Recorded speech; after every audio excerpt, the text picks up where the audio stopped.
চীনের মহাপ্রাচীরের ইতিহাস।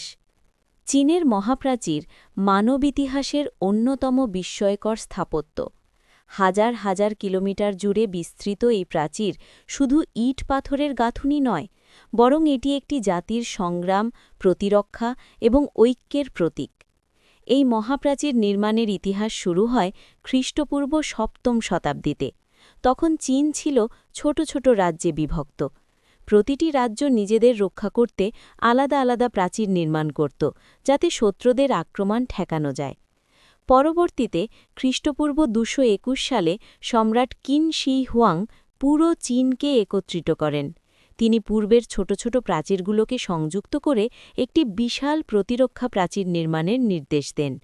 তার মূল উদ্দেশ্য ছিল উত্তরের যাযাবর আক্রমণকারীদের থেকে দেশকে রক্ষা করা। এই নির্মাণ কাজ ছিল অত্যন্ত কঠিন এবং শ্রমসাধ্য। লক্ষ লক্ষ শ্রমিক, সৈনিক এবং বন্দী এই কাজে অংশ নেয়। অনেকেই কঠোর পরিশ্রম, ক্ষুধা এবং প্রতিকূল পরিবেশের কারণে প্রাণ হারান। তাই একে অনেক সময় বিশ্বের দীর্ঘতম কবরস্থান বলেও উল্লেখ করা হয়। মহাপ্রাচীরের দৈর্ঘ্য প্রায় ২১,০০০ কিলোমিটার।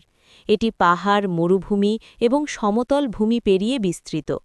প্রাচীরের উচ্চতা সাধারণত ২০ থেকে ৩০ ফুট এবং এর ওপর দিয়ে সৈন্যরা টহল দিতে পারত।